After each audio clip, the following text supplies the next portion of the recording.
प्रातःकाल का समय था।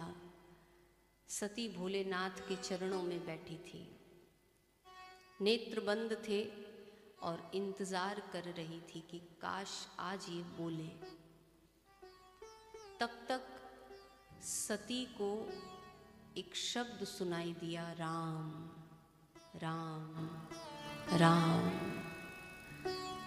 सती जान गई कि राम जी को इतने प्रेम से तो केवल यही पुकार सकते हैं। क्या इनकी समाधि खुल गई?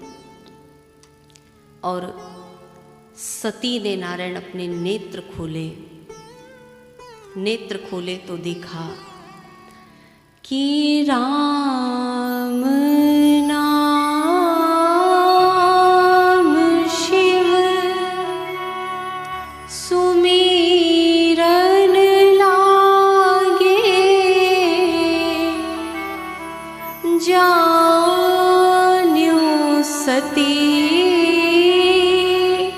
जगत पति जागे।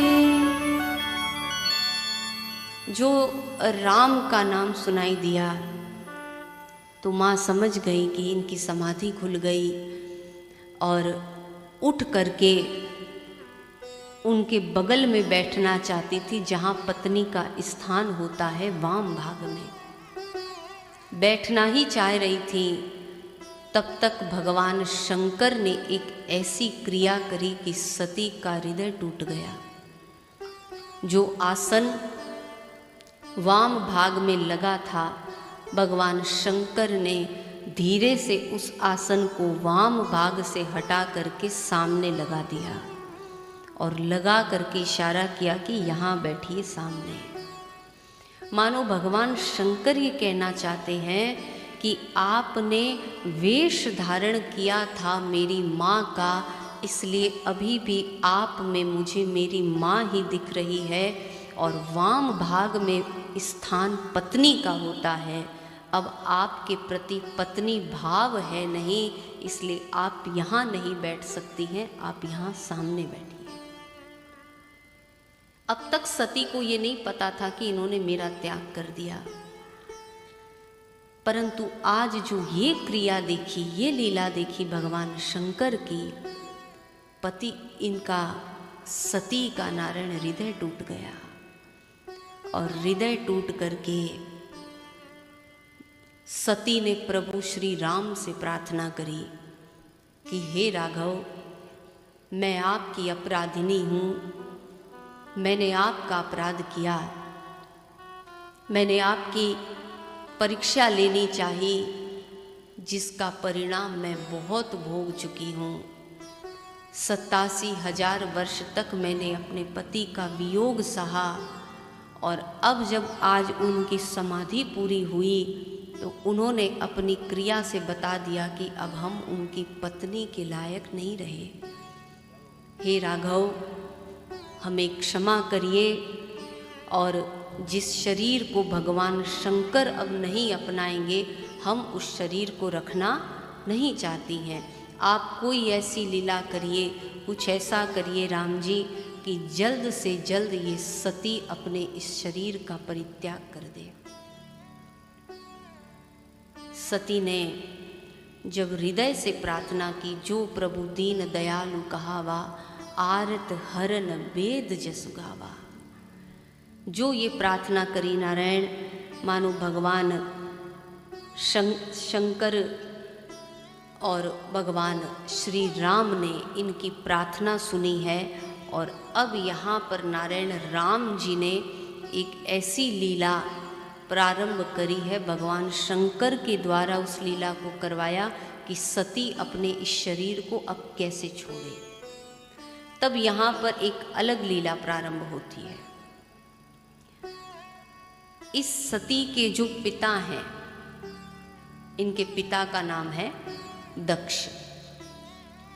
पहले ये केवल दक्ष थे, किंतु बाद में इनका प्रमोशन हो गया।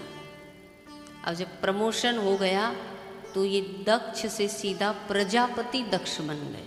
प्रमोशन हो गया, प्रजापति बन गए।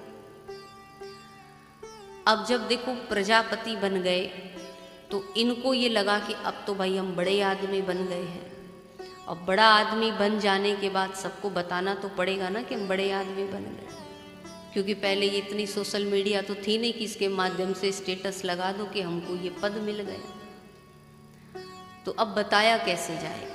देखो, दक्ष को ये लगता था कि पद आने से ही हम बड़े होते हैं, परंतु ऐसा नहीं होता है नारायण। पद से कोई व्यक्ति बड़ा नहीं होता, पद तो उसको सेवा के लिए दिया जाता है। जैसे प्रधानमंत्री के पद का एक नाम है ना, प्रधान सेवक, सेवा के लिए पद दिया है।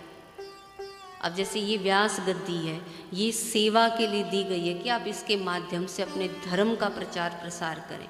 अब हम अपना ही प्रचार प्रसार करने लग जाएं, हम कहने लग जाएं हमें पूजो, हम ही भगवान हैं, तो ये दुरुपयोग है।